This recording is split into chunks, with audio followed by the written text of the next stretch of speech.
What's up, guys? Welcome back to Engine25 Reviews. This is the show where I invite friends, colleagues, academics, others who are way funnier, smarter, and more qualified than me, and we chat movies and TV shows, generally nerd out about stuff we think is cool. If you like that, hit that subscribe button, ring that bell, and tell your friends. I'm doing my best to get episodes out at least bi-weekly, usually on Sundays.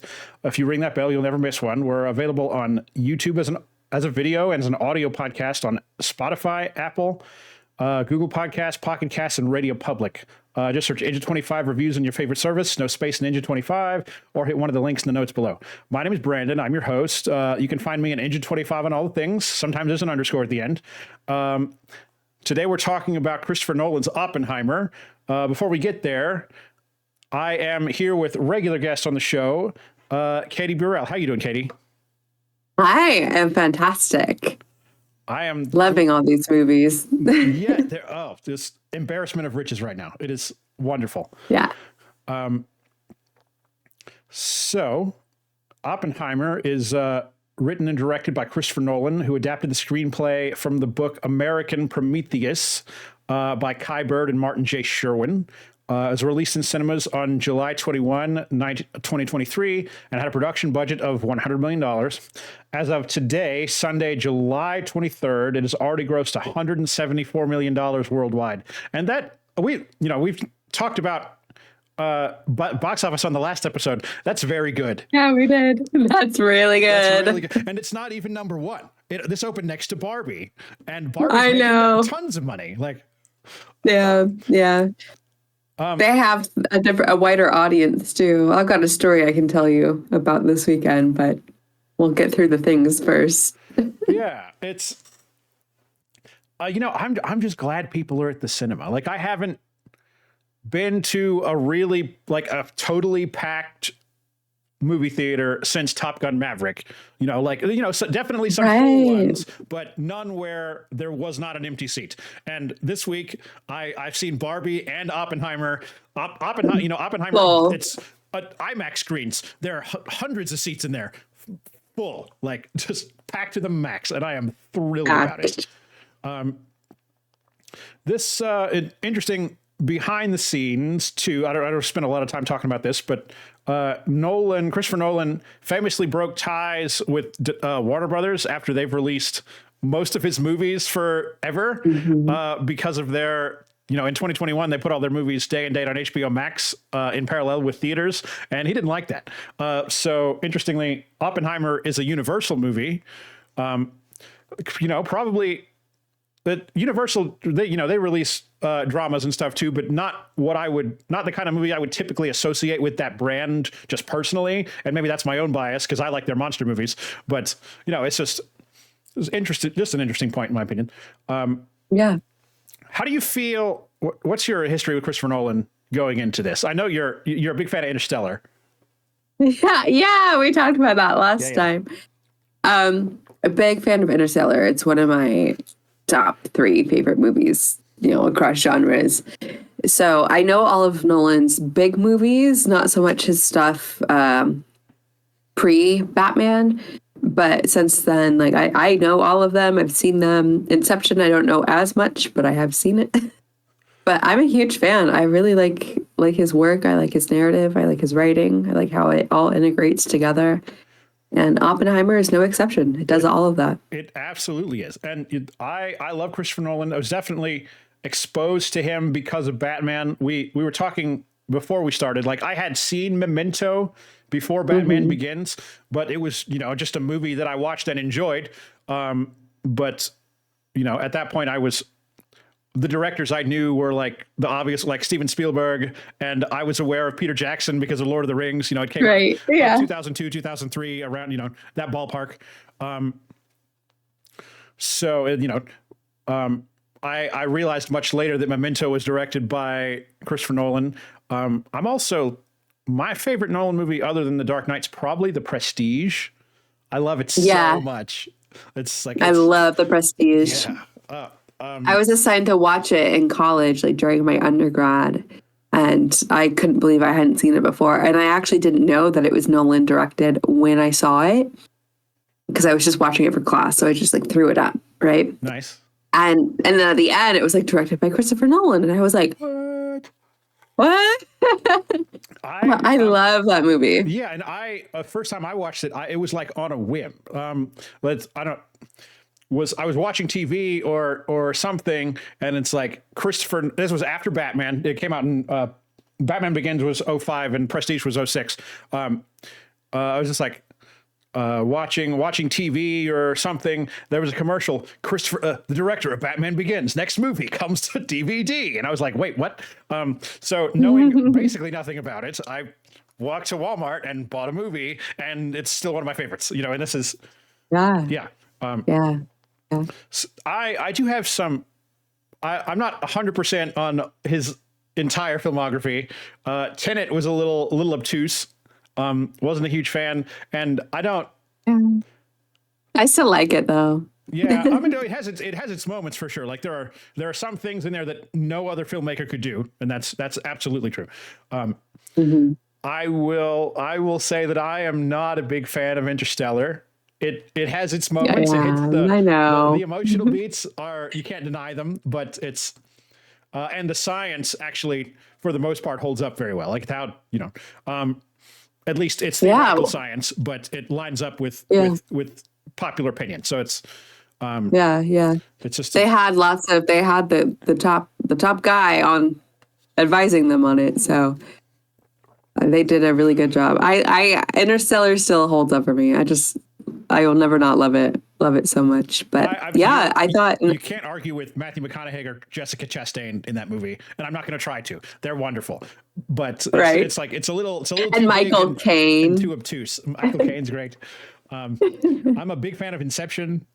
Anyway, but the point is, Christopher Nolan, he makes good movies. There's definitely some interesting through lines through his movies, like he always does, with the exception of the Dark Knight films, and even to a degree he does it with Batman Begins. Like he always does something unusual with time. He manipulates it in an interesting way. Like his movies are never linear. This kind of moving back and forth between past, present, and future, and often not bringing attention to that fact. And Dunkirk did that in a very complex way. And Dunkirk is almost an experimental film. It's very, just the way he deals with temporality is very unique, and I think at times serves the movie very well, and at times just kind of makes it confusing. But it's a very unique approach to a war movie because there isn't really a protagonist in it, and that's very it's very ensembled. So. Oppenheimer. What? Give me, general thoughts, and we'll get into specifics. I thought it was great. I was a little trying to figure it out in the first hour and a half or so, because it's a very long movie, 3 hours. So for the first half, I was kind of like, well, what are we building towards? Because I kind of thought that we were building towards the Trinity test, but the climax of the film is not the Trinity test. And so when I found out, when I could pick up that we weren't necessarily building towards the action, we were building towards the revelations and the fallout, literally, that became, the screenplay started working better for me at that point when I figured that out. And I said to my family afterwards, I was like, this movie is probably actually the least action driven of Nolan's films, because it's all about the people. That point, and I don't think I disagree, but I think the movie's cut together in such a way that I didn't miss it. It's very exactly. It's dialogue driven. Like the script is 3 hours long. That tells you. I'm sorry, the movie's 3 hours long. That tells you the script, average should be 180 pages. It's probably more. So there's a lot of words in this movie. Like, and it's a lot. It's very snappy. Like these dialogue scenes are cut together like an action movie, even though there's nothing, like, even though it's just drama. That was exactly what I said, though. I was like, it's the least actiony, and yet I never felt like I was missing pace ever. No, like I it was does. It did I not was feel to in it the me. whole time. It did not feel to me like it was 3 hours long. I thought it if there was a moment where it dragged for me, it's in the the last third or so, the last hour Hmm. after they test the bomb. Hmm. But like it's kind of the first hour or so is all the background on Oppenheimer, and the second hour is the Manhattan Project, and then the third hour is all of the things, all of the fallout Yeah. from not only from the Manhattan Project, but also Oppenheimer is a famous philanderer, and that is kind of handled Yeah. in a very complicated way in this movie. He was Yeah. suspected of being a Yeah. communist, and they discuss all of these things, and this is all you can find this out by googling the guy. We'll talk about specifics in spoilers, but also Yeah. it's a historical movie that is dramatized, but for the most part kind of handles things historically. So I don't feel Yeah. super bad about talking about it. Yeah, well, also the cast and Christopher Nolan had said in an interview that they absolutely do not intend this movie to be any kind of history lesson. And Christopher Nolan said, "I hope that people go and want to know more after the film." So I appreciated their candor in that because it is very much an artistic film. You can tell just looking at it. Well, he's And viewing things, all these events through a lens, like through a and I say that by meaning through with a point of view. yeah, And he's and not he shy wrote the about sharing that screenplay, point of view. right? But And he wrote the screenplay in a first person point of view. So even the narrative of the screenplay is quite, and that's a very interesting thing. singular. I've not something I've heard Yeah. of before. I'm sure that's not the first time it's ever been done. But we had I don't know if we mentioned it on the show. We had discussions early on about the trailers were showing that some parts of the movie are black and white, and some are not.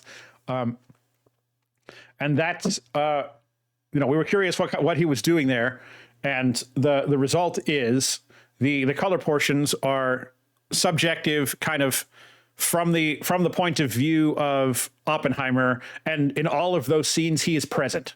There's not a color scene in the movie that he is not sitting there or participating in, and all of the black and white scenes primarily focused on Admiral Strauss, played by Robert Downey Jr., played brilliantly by Robert Downey Jr. Yeah. But yeah, whenever Oppenheimer isn't around, it's in black and white to kind of show you that it's a little bit different. It's not his version of the events, basically.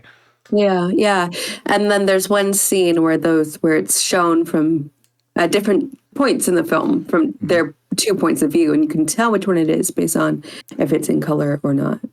Yes, and they're sitting at a table in a dining room, and it comes up at different points in the movie. But sometimes it's in color and sometimes it's not, and that's just a very very Christopher Nolan kind of filmmaking device. Yeah, I loved it. Yes. Loved it. The experience of seeing that black and white in the cinema was so unique. On film. Yeah, well, I didn't go on film. I don't think I've ever seen black and white scenes in a movie on an IMAX screen, and that was something. Just even on a digital display, that was something that was very special to me. It's wonderful. I bet. I saw it at the Coolidge Corner Cinema in Brookline, Massachusetts. Okay. Which is a little suburb of Boston, close to Cambridge. And I'm pretty sure they were switching the projectors as well because it was on 70 millimeter film. And you could see the imperfections in the film, and it was just glorious and wonderful and rich and amazing. And every time, the reel was due to end, you would see it, it would pop up, and then it would pop up again, and just all the indicators. It was so perfect. And my family were asking me, because they're not film people, they were asking me, what's the significance of seeing it on film? Like, why are you so excited? But also, what are we about to see so we can appreciate it? And I said, Christopher Nolan shoots on film. He's very specific about shooting on IMAX film because of the size of the frame and the detail and information you can put in it. And he went to IMAX and Kodak and said, 70 "I millimeter can negative. shoot It's like huge." 5 inches across. No, it's nuts. Yeah. So he, went to IMAX and said, "I use your color film cameras. I would like to shoot in black and white for this film." And Kodak was like, "Cool, let's make a new IMAX camera." So he used a new IMAX camera for this too, which is ridiculous. And so they have all the film. It's a huge thing on the shoulder. It's astounding. But what I was saying to my family was that seeing it on film is basically like, there's almost no computers involved in this and in our experience of this film, right? Because it's shot on film. You have to edit that film as well, right? They're not just going to digitize it. They're going to edit it a certain way. And the visual effects were done practically, right? So they're not using CGI. I am suspicious of their claims that there is zero CGI in the movie. I am 100% I absolutely believe that they're like, any time that they would have used CGI, it's to make corrections. Like none of the special effects or even these hallucinations he's have, all of that is practical in camera, and I absolutely believe it. And that is astounding to me. Yeah. But so like seeing it on film is like, and I was saying like, that's like, you're pretty much getting straight from the lens, right, to our cinema, right? And almost no computers involved at all. And so it's just amazing. And I bring it up now because the black and white scenes were the ones where you could really tell that it was on film. Yes, because it was oscillating. It was oscillating on screen as it was being projected, so you could just kind of see the outlines of the frames and how it was oscillating, going through the projector, and it was just astounding. It was kind of weird and off-putting at first, and then you kind of got used to it. And I was like, but I think that's the effect. I think that he'd be totally. This is intentional. It's odd. It's disconcerting. You make it this way, knowing that it's going to look like that, and if that's not the look you want, you do it digitally, right? So it's and I will say that even on the digital display, like black and white film has a texture, and even even if you compare it to the scenes in this movie that are in color, it looks a little bit different in black and white. Like, first of all, it's in black and white, but like, you know what I mean? When like, it's like, it's, you get the graininess of the film. It's like just a little bit like inconsistent almost, like, but it's very high contrast. There's a very different look than we're used to these days. And it is magnified because the screen is so large, So exactly. It's just even on digital, where they've run the film through a scanner and they're displaying ones and zeros. It's just it's very different cinematic experience with seeing black and white film displayed at such a large format. It's wonderful. Yeah, for sure. And just about a movie. This is not an action movie. It's 98% dialogue. Like this, it's a drama. Like I think you could call it a thriller, but like it's at its core, it's a biopic, but it was designed this way for very special reasons, and because of it, it's delivered a very special product. Yeah, it was amazing. I'm so glad I saw it and made a point to see it on film. There is one in my area 70 millimeter screen in Georgia. And it is a drive, and I am considering it. But where is it? Dude, you know where the Mall of Georgia? Yeah, they have a 70 millimeter IMAX screen. And it's the only it's the only one in the States. And it's like that's I made a drive within the drive, but also like kind of far. Yeah, no, I made a drive too. I don't live close to Brookline, and so actually we're here visiting family, and we had to drive in to the Boston area anyway. So I had to drive too, but it was so worth it. So worth it. It was amazing. Highly recommended. Noted. So the question on everybody's minds right now, do you have to go see Barbie first to understand Oppenheimer? First, no. And even second, no. I mean, I think pairing the two together is smart and interesting, but this is not a Barbie conversation, so Well, I I won't know say it's just a anything more. very weird, very funny, like cultural thing that's happening right now, and I just think, I love it. yeah, Oppenheimer. yeah. I mean, and it's Christopher Nolan was asked, how do you feel about the Barbenheimer thing, and he's like, his answer was basically, people are going to the cinema, and I have to be happy about that. Like, Yeah, yeah. I don't blame him because I mean, I think like as a filmmaker, he's like, this is my vision. It's a singular vision. Don't conflate it with another thing. I totally get it. And I don't think you need to see Barbie to understand Oppenheimer, well, but I think there is it's not a serious definitely question, something. obviously. No, I know, Yeah. but the researcher in me wants to take it seriously because like as a cultural thing, like as an audience research kind of understanding question, there's definitely something to be said for um, having an understanding of both of their themes in conversation with each other. Yeah, it And is. I think that's important. It's it's a real moment in like cinema history, and that seems a little goofy to say, but I think like that's how it's going to be talked about for a while.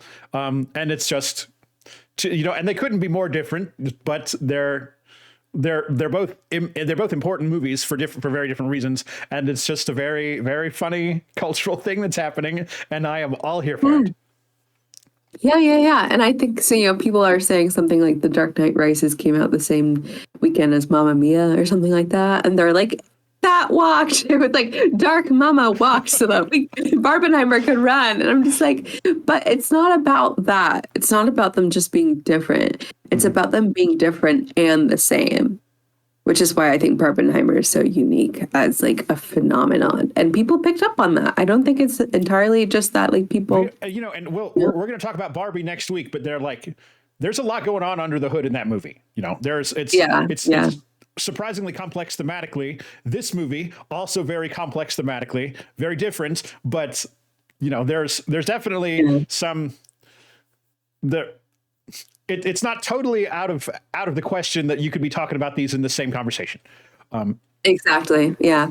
So we'll leave it there at that because then please. we can talk about Barbie, but really interesting moment. Okay. Before we get into spoilers and such, I do want to talk about the cast here. Cillian Murphy as a leading man needs to happen more often. It needs to be a thing. I was looking at his movies and like, he's the lead in 28 Days Later, but that was 25 years ago, and that's like a zombie movie. It's very, very different vibe to this. But he's had a decades long friendship with Christopher Nolan, and it's come to this. And 2 decades, yeah, 2 decades long. I wish him the best, and his performance is stunning. Like, and he looks. He's the leading man for Peaky Blinders, though. Fair, okay. And I've seen some of that first season. I haven't spent a lot of time with it, so it's definitely back on the list to revisit. Yeah, for sure. He does such a good job. But yeah, mainstream cinema wise, I mean, he's so prevalent, but I hope that he gets the opportunities that he wants moving forward. And he looks so much like him. It's weird. Yeah, I know. Some of that is the costuming. That's just definitely the hat and like the high waisted pants and he's always smoking. But there's a little bit of makeup going on, and he lost a lot of weight. Oppenheimer is very like emaciated is a little much, but he's very skinny. And well, that's how even Emily Blunt was describing Cillian Murphy. She's like, he looked emaciated, and I'm just like, should we be talking about this? But to her point, she's like, he deserves props for his dedication. But I'm always so cautious about actors losing and gaining weight. No, me too. This is not something we should encourage.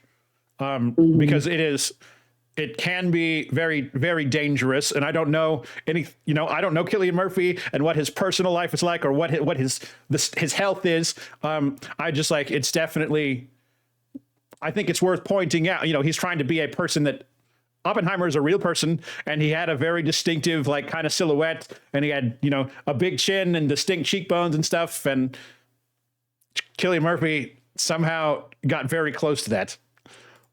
Yeah. But there's so much going on in his head all the time.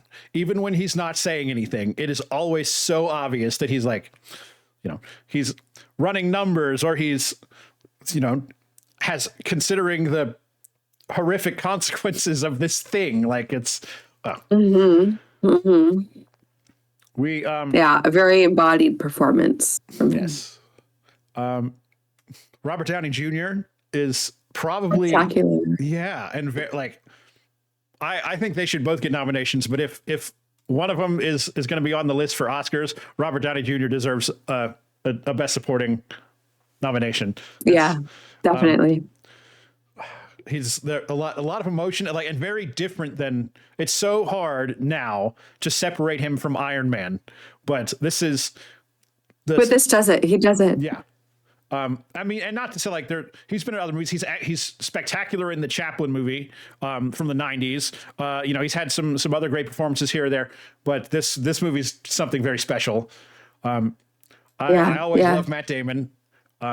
You mentioned Emily Blunt. Emily Blunt, she's kind of ever present, but doesn't, she's my favorite actress. She is my hands down favorite actress.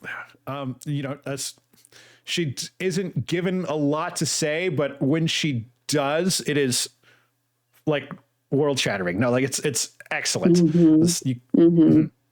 We can talk some more in spoilers about that, but she delivers the hardest punch of this movie, in my opinion. The movie's kind of set up with this framing device of interviewing Oppenheimer about his past, because they're trying to basically discredit him, blah, blah, blah. And she is just always sitting there listening to these people say some terrible things about Oppenheimer, many of which are true. And then there's just the moment where she takes the seat, and I know you're gonna have some thoughts about that, but it's it's just Emily Blunt the best. Yes. I've always, ever since Zero Dark 30, I've been a fan of Jason Clarke. He's kind of he is spectacular. I loved him, and he's in so many great things now, and I hope people really look him up and know him for those after this. But I thought his role in this movie was spectacular, and I honestly think that, I mean, I don't know, Robert Downey Jr. is spectacular, but Jason Clarke gives him a run for his money in the supporting actor category, because, oh my God, I thought that he was just phenomenal. Unbelievable. Kenneth Branagh and Gary Oldman, always a pleasure to see either of them. We get them both. But you may not know that you're getting both, which is really great. I mean, Gary Oldman he's a chameleon, and he doesn't look anything like himself, just like he never does, or sound anything like himself. Yeah. So good.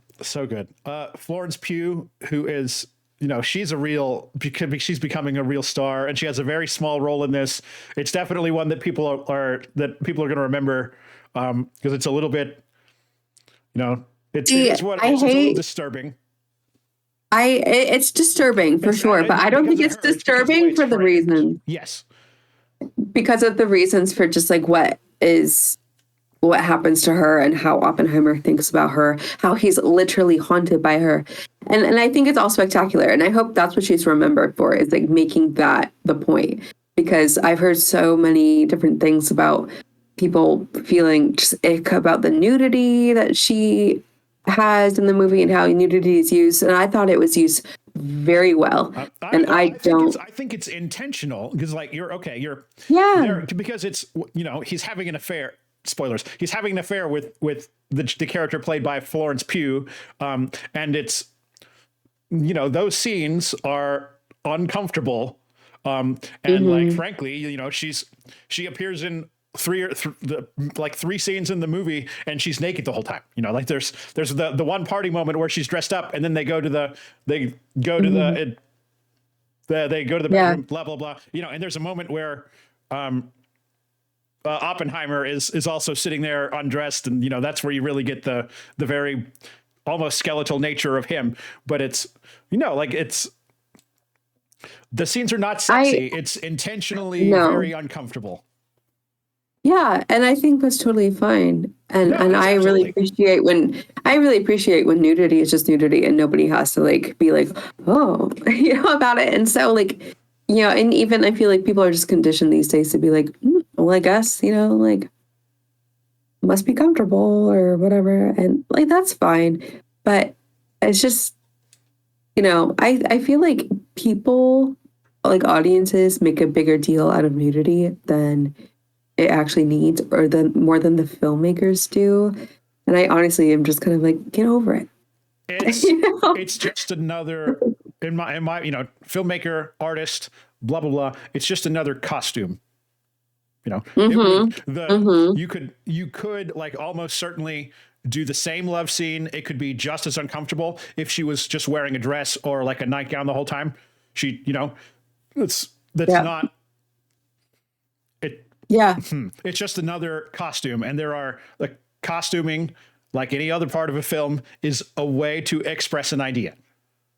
Exactly. And she never does full frontal in this movie either. So I'm also just like, people. Yeah, it's not weird. You know, it just is what it is. It's like it's unfortunate that is the thing they're focusing on, because that's not the point of the scenes that she's in, and that's just exactly. And Florence Pugh knows that, and she uses it to her advantage, and she does such a remarkable job with that role, because it becomes such an important role for. I mean, it's the mistake it's what I don't want to. The mistake is not a fair word to use from someone like me, but like it is a thing that he does with this woman, and it kind of like it shapes the latter part of his life in a very specific way that the movie explores very, very smartly. So it's you know. And Florence Pugh is such a smart actor that she knows her job and she does it so well. Yeah. Just other quick surprises that I enjoy seeing. Rami Malek is in there for just a few seconds. Like I don't remember him saying anything other than like someone hands him some paper and he says thank you or something like that. Josh Peck from the Nickelodeon days.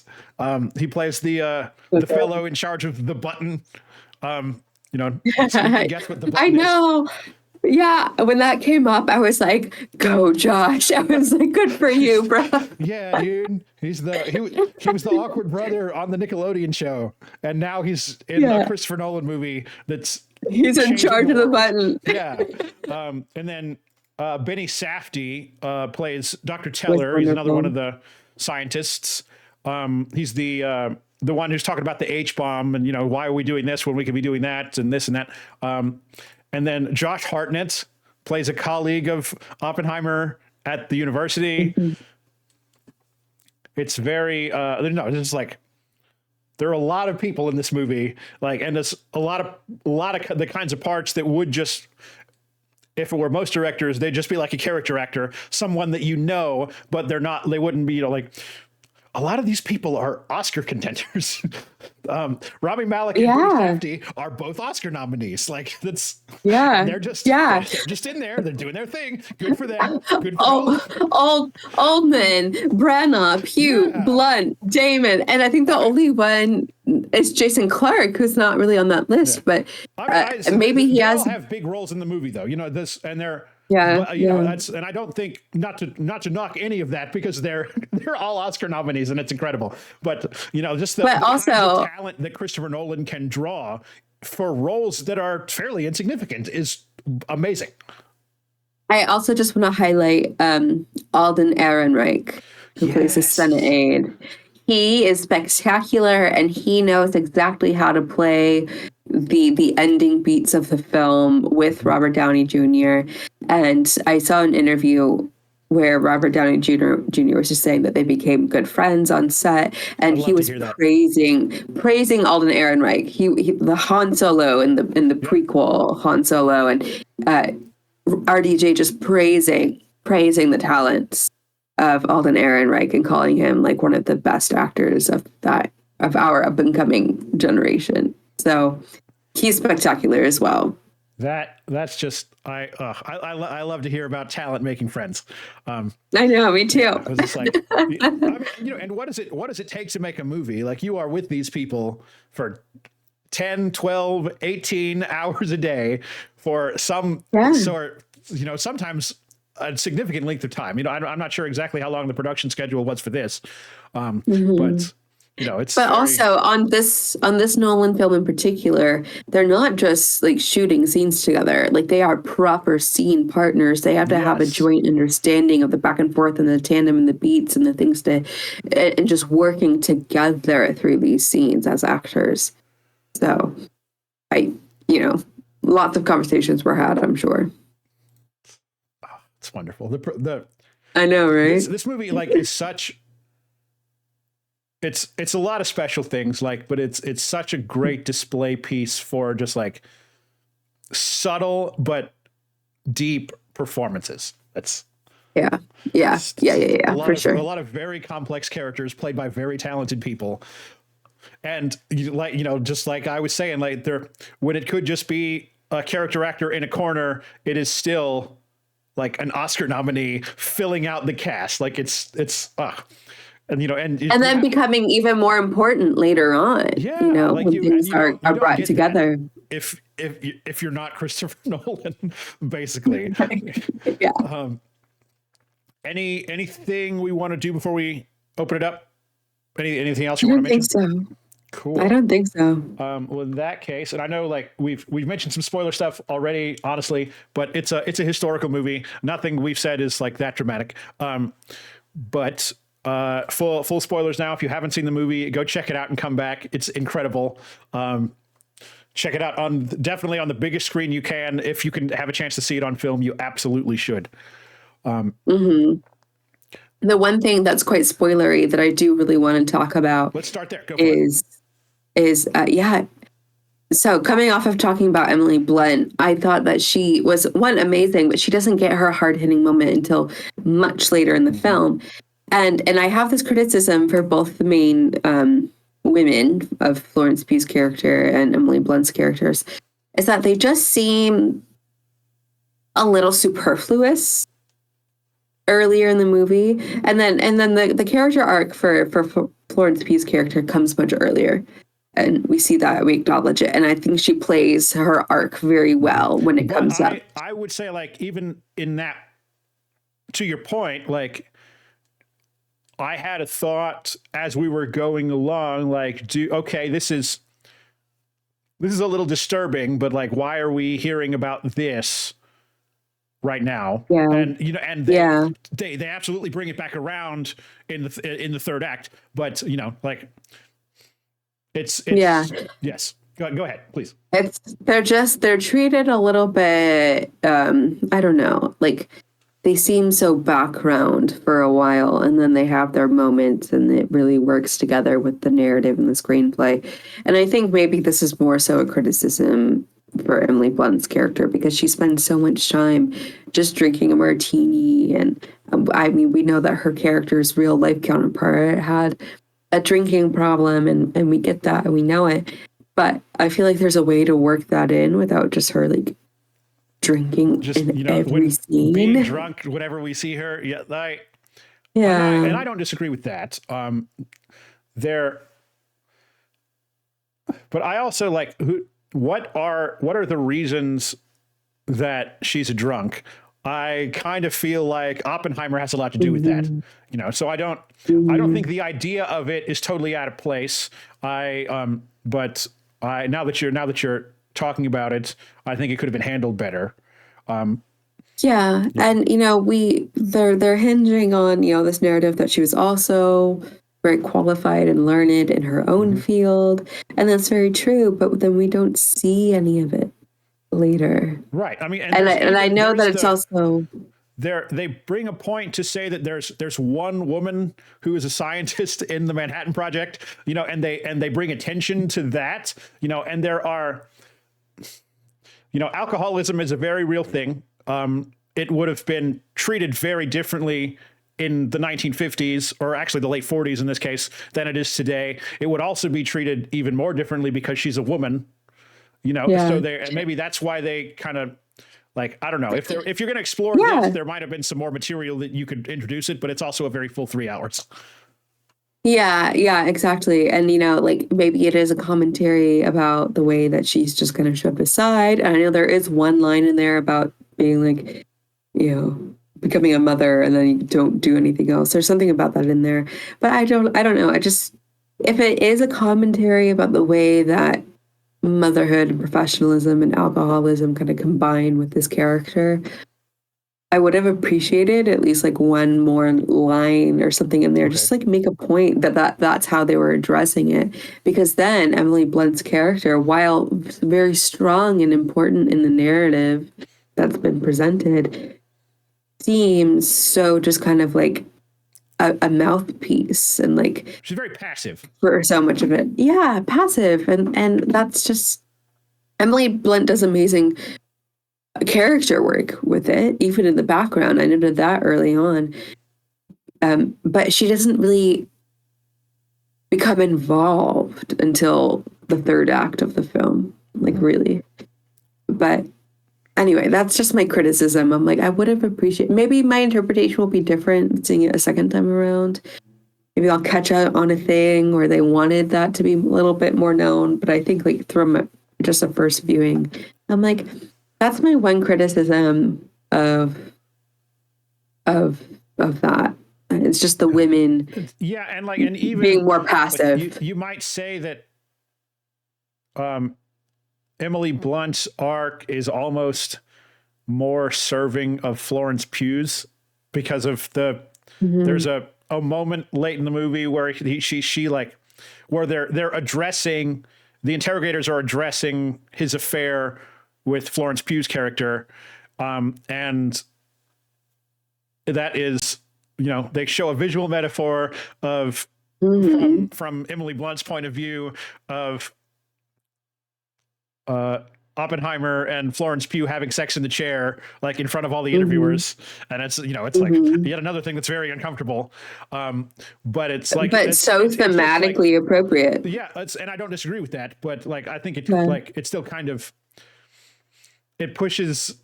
I'm agreeing with you more and more, because it's another moment where they push Emily Blunt's character aside in service of yet another.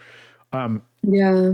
So I don't know. I mean, that whole sequence kind of like is just shocking, and it's so thematically appropriate, and as a metaphor is appropriate. And now that I remember, there's shots between like the ghost or the hauntingness of the Florence Pugh character, and then directly looking at Emily Blunt's character, and then it kind of cuts, but still, like, that's a recognition. But I don't know. I just would have appreciated something else in like a B plot, Sure, totally fair.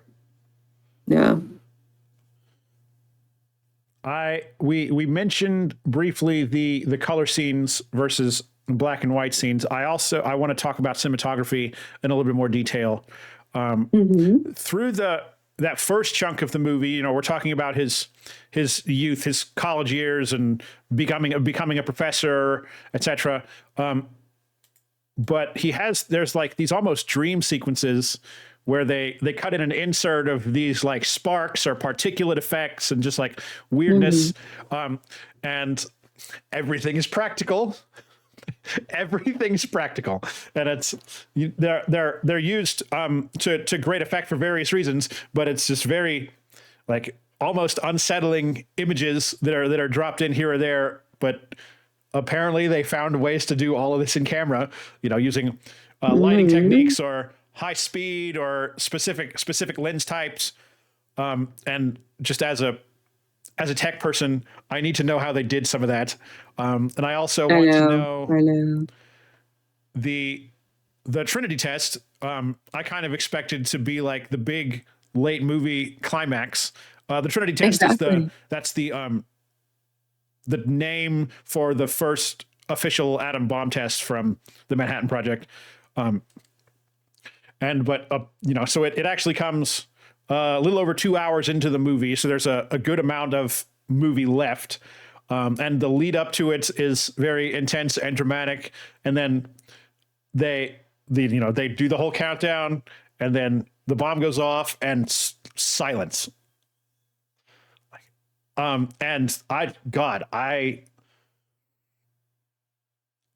It's so good. It's all practical, and it's like it's Yeah. layered somehow, and it's edited in a very specific way, and it's all high speed. Like the time is dilated there for sure.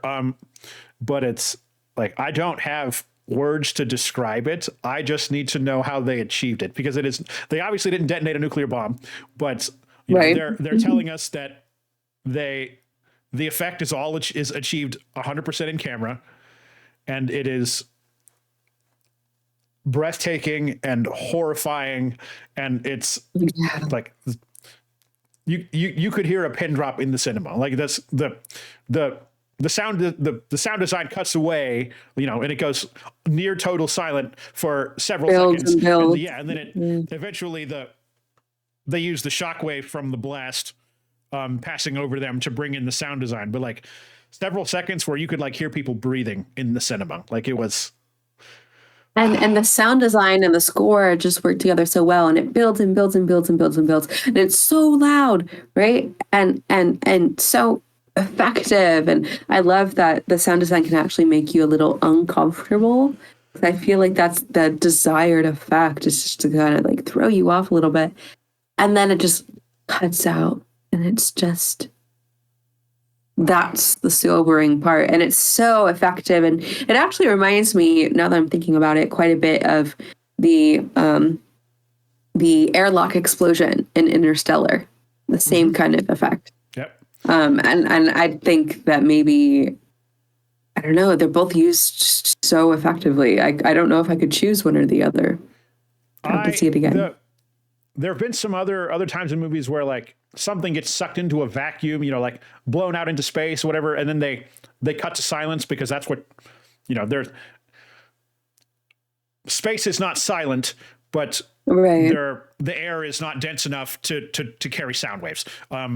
That's the scientific answer. But it does that as this felt very similar. Like the bomb goes off and it sucks all the air out of the theater. Mm-hmm. Yeah, yeah, even though I'm sure that's not what the experience was like, in Interstellar, the effect is like, this is actually what it looks like in space, but you don't hear anything, even though you would expect it. And Oppenheimer, though, I'm sure it's loud and noisy, and they have earthquakes and earth-rocking kind of things, and the sound of the bomb itself, but. And yet that effect is the same. And I love that idea of like sucking the air out of the theater, because the film itself does feel so embodied in like a reactionary experience. There's a scientific backup for you don't hear the because they are miles and miles away, right? So you wouldn't hear the explosion as soon as it happens, but also like it's dilated quite a bit. Like the film is near silent for almost a minute, and it would be a second or two before you heard it. But like this, so it's a push and pull. They take what is a factual law of physics and kind of put an artistic spin on it. But it's like, I haven't, at least, did you see First Man?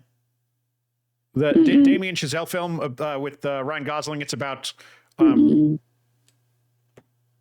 Armstrong. There's a sequence in that movie where they do, they're in a rocket launching into space. But the Apollo 13 method is you put the camera on a helicopter or outside and you use CGI or whatever. Like through the rocket launch sequence, it takes place. You're in there with the astronauts, and it like seeing it on a big screen with incredible sound, it felt like the theater was going to fly apart. And it's like, I don't know that I would compare them directly, because that's presence of sound versus silence, but it was just a very similarly About intimidating how almost. the body in that moment with all those production elements, or Just thematic elements, using or all the whatever aspects of a combined. medium to express what these people who were there, these are both in both cases here, real events that happened, and you're trying to tell the audience how these people experienced it in a way that really emphasizes and utilizes the aspects of the medium of film very, very effectively. And it's like it takes an incredible artist to pull it off the way that they did. Yeah, and to have the vision and the foresight of accounting for those things. So good. So good. Loved it. Yeah, the combination of the cinematography with the sound design, particularly in that Trinity test sequence, they work in tandem. It's wonderful. Some other thing, really, the kind of the goal here is, Oppenheimer, he was convinced that he had to create the bomb, because he knew someone else was going to do it if he didn't get there first. But then, as they're working, it was the goal of the Manhattan Project was to beat the Nazis and the Soviets to the bomb so they could use it against the Nazis. And then the Nazis, Hitler dies and the Nazis surrender, and there's a big moment like, do we still need to do this? And this is, and that kind of colors that's a turning point, really. It's handled very subtly, but it kind of colors the rest of the movie. It's just like, okay, we're very close to realizing this thing, and now we're only now understanding how destructive it really is. But the reason that we're doing it is now ultimately probably unnecessary. And then he finishes his work, and he has to give it to the government, and he has to live with the consequences. That's what the last, probably the focus of the last chunk of the movie is, Oppenheimer dealing with the reality of this thing that they have invented, which is, it's the most horrifying piece of technology ever conceived by man. But if he didn't do it, someone else would have. So what can you do? I mean, that was kind of his at least his rationalization for pushing through this. And then during the late half of the movie, there are questions of whether or not he's a communist. We're deep in the Red Scare by that point. His infidelity with the Gene Tatlock character with Florence Pugh. So we come to find out that this interrogation he's been on, they're trying to discredit him so that he can't affect policy regarding nuclear weapons and nuclear power anymore. And it's, now that it's a lot. We've been talking about it as a family actually since we saw it yesterday afternoon, and that's been the topic of our conversation. It's like, well, where does the moral dilemma come in? And and we've just been going through the scenarios like, well, somebody else would have built it and he knew that, but then the Hitler thing, and that wasn't a thing anyway. And just we've been talking through all of it, and it's really interesting that it's generated that kind of conversation. I hope it generates conversation amongst other people as well who see this movie. And yeah, I mean, and the movie is absolutely not pro-bomb, and people are on the internet are crazy, and they were like, "Oh, you're making a movie that's pro-nuclear weapons." I was like, "God, you're not getting it if you walk out of this movie and that's what you think." Right. But yeah, it's he has realized that he has made a terrible mistake, but because of that, they kind of perceive him as, it's too late for you to grow a conscience. We knew about this the whole time, and you should have said no if you didn't want to do it, kind of attitude. Because he's questioning all of it, they are using all of these missteps from his history to take it away from him, basically, so that he no longer has any power over it.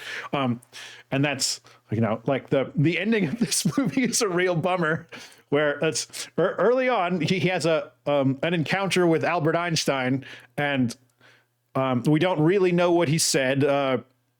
Admiral Strauss, Robert Downey's character, kind of feels like he said something that turned Einstein against him, but like it's really just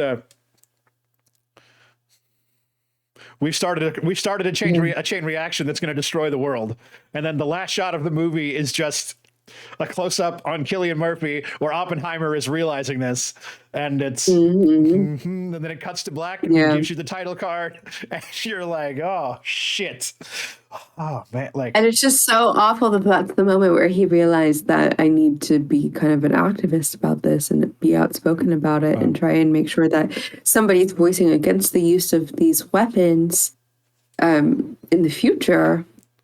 Because he's like, I'm just building a bomb just end this war, to end so that Hitler doesn't have one first, so it's not in the hands of him. And so I think, and it's just so ironic that that's the ending of the movie, because that's the beginning of his downfall with Strauss. And that actually takes place like not very early on, but again, Nolan movies are never linear. Like it takes place before a lot of the stuff that we have already seen. That's the moment. That's kind of the moment where he decides that he needs to be an activist opposing nuclear weapons.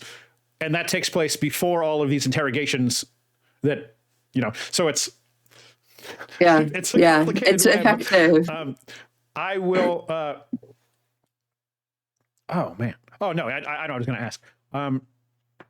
There is a moment, we talked about Gary Oldman's in the movie. He plays President Harry Truman. And Oppenheimer visits President Truman, and he kind of expresses expresses his remorse over these things that have happened. And then Harry Truman says something like, they're not going to remember who made the bomb. They're going to remember who dropped the bomb. And it's after, don't let that crybaby back into my office. Yeah, and apparently he called him a crybaby. Like that's a historical thing. But I'm curious, like, because he was talking, Oppenheimer feels like he has blood on his hands, and then Truman, in the movie at least, I haven't read thoroughly enough to know what's true here. He retorts, "I'm the one who dropped the bomb." So is that saying, is that Truman saying, I'm the one that should take the fame for this, or I'm the one that's going to have to live with it forever? Both, and I think depends on the subjective experience, doesn't it? Really, we were talking about that this morning too, about how hope maybe that absolved Oppenheimer from some guilt, but also that's very disconcerting if it's taken from a place of this is my glory. And I feel like in the movie, Gary Oldman does a really great job of ambiguously delivering that. That's why I asked, because it's it's not. Like, it's not clear. Like, is he gloating about it, or does he feel bad about it? He's just very, very even keel, like almost kind of annoyed, like that he has to admit it. Like, so it's no. Yeah. Oh God, it's a great scene. It's a great scene. It's all quality. It's packed. It all informs the next scene or something. I mean, it's just. Oh, it's so smart. It's so good. Do I have time today to go see this again? I don't think so. I have so much to do this week. Any closing thoughts? I think that's a good place to wrap up.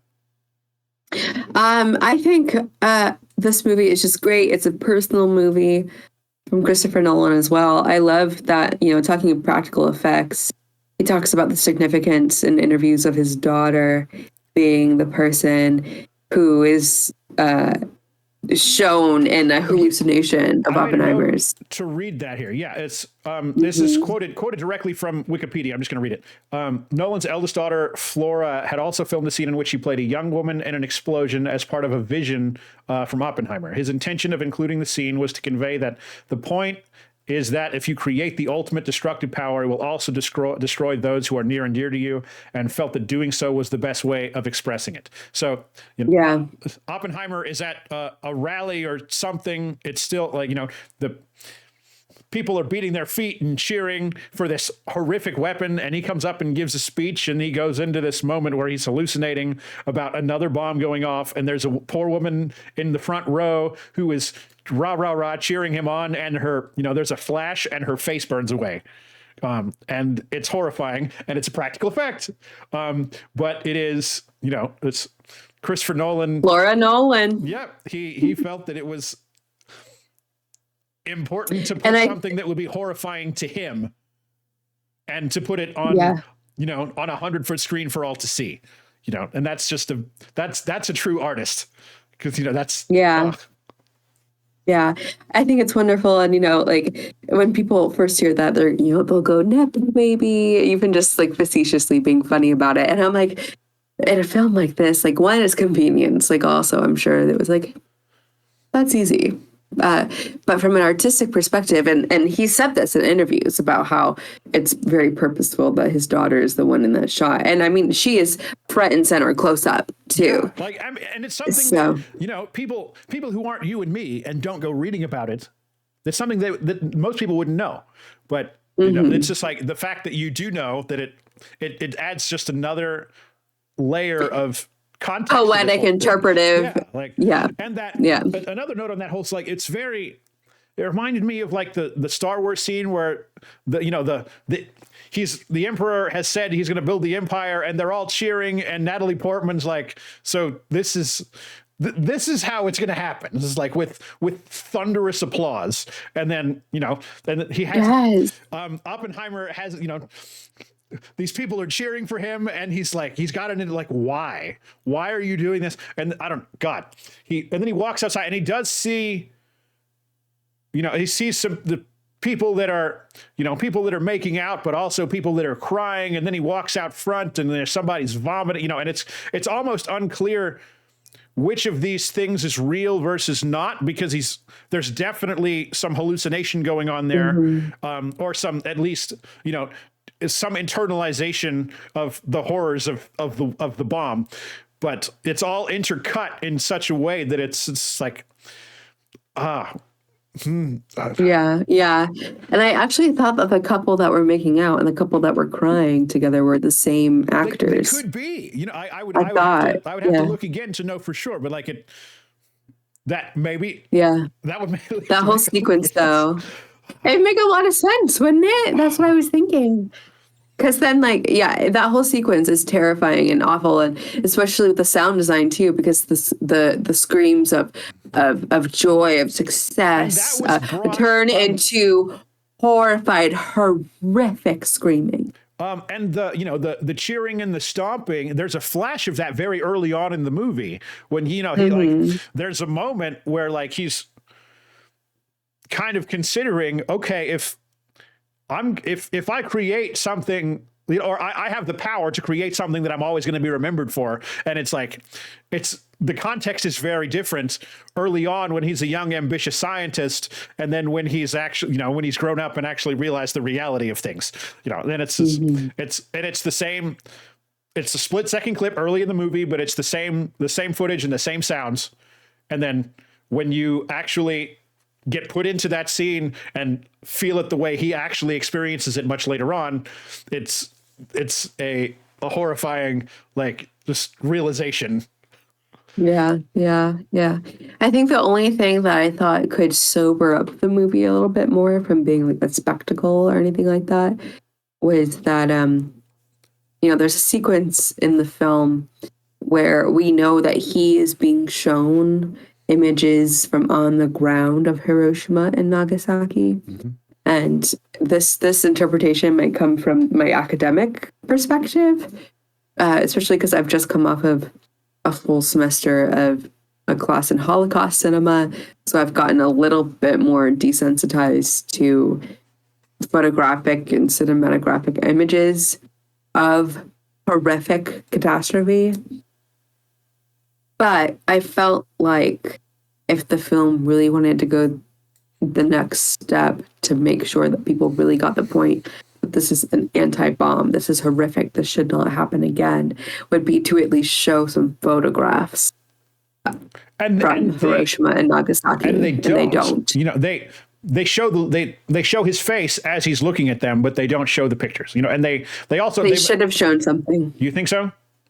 Yeah, I mean, I think I'm not so. disagreeing with you. I'm just yeah, it's just furthering the conversation, because they make it a point to not, you know, they don't go to Japan. They don't show the other bomb. They tell you that it's going to happen, and then they tell you that it has happened. Yeah.